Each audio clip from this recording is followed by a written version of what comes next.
Бажаю здоров'я, пане ჯანმრთელობას головнокомандир გისურვებთ უკრაინის შეიარაღებული ძალების მთავარ სარდალო. Михайло Васильович. Я მე командир გახლავართ A7019 სამხედრო ნაწილის მესამე ბატალიონის ცეცხლით მხარდაჭერის ოცეულის მეთაური. Ми перебуваємо у відрядженні. ჩვენ მივლინებით ვიმყოფებით A7019 სამხედრო ნაწილის უპილოტო სისტემების მეორე ბატალიონში, ზაპოროჟიეს მიმართულებაზე. Перебування у відрядженні.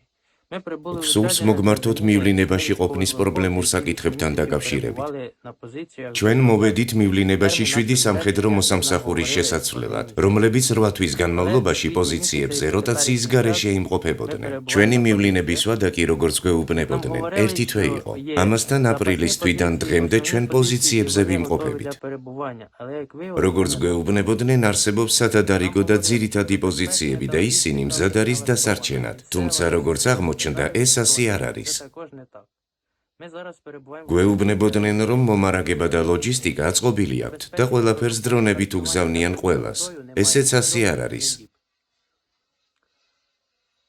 ახლა იმ თავშესაფარში ვიმყოფებით, რომელიც თავად ვიპოვეთ, რადგან ყველა პოზიცია განადგურებულია.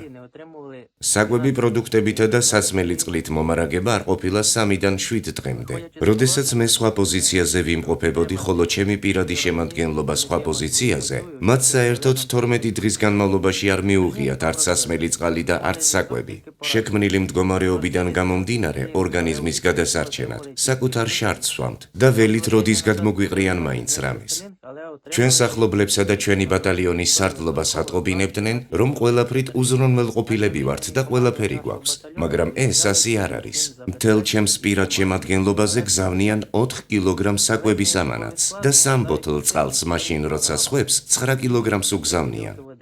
და თუ წყალს ღამით არ უგზავნიან დღისით, მაგრამ როდესაც რადიოსადგურით ვითხოვ, რომ გადმოგვიყარონ, პასუხად სხვადასხვა მიზეზებსა და თავის მართლებას ვიღებ. ჩვენ კი ველოდებით ღამეს, რომ ამანათები მივიღოთ. მედიკამენტებს ვუკვეთავთ და მათაც არადროულად ვიღებთ. ზოგჯერ კი საერთოდ ვერ ვიღებთ. ჩემი ზოგიერთი სამხედრო მოსამსახურე წყლისა და საკვების ნაკლებობის გამო რამდენიმე დღე ნახევრად უგონო მდგომარეობაში იყო. ჩემ მიერ მიღებულია გადაწყვეტილება, რომ ხელსაყრელი პირობების შექმნისთანავე მე და ჩემი პირადი შემადგენლობა დავტოვებთ პოზიციებს შეცვლის ლოდინის გარეშე, რადგან პოზიციებზე დარჩენის არც ძალა და არც შესაძლებლობა აღარ გვაქვს. ჩვენ უარს არ ვაცხადებთ სამსახურზე, მაგრამ სხვა გამოსავალიც არ გვაქვს. ვითხოვთ დერეფანს აქედან უსაფრთხო გამოსასვლელად და ტრანსპორტს ევაკუაციისთვის.